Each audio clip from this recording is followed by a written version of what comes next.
Hi, everybody. Don Zoldi here, P3 Tech Consulting. And I'm Dave Kraus, Influential Drones.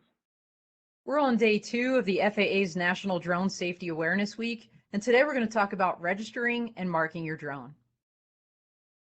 The FAA has made it really easy for everybody. If your drone is within these two weight categories, you're going to have to fill out some paperwork.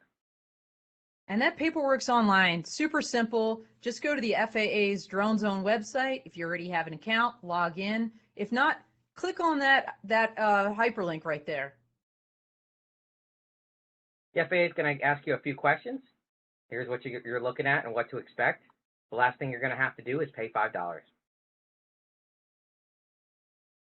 After you're done with the process, be sure to check your email account. You're going to get a certificate similar to this in the mail.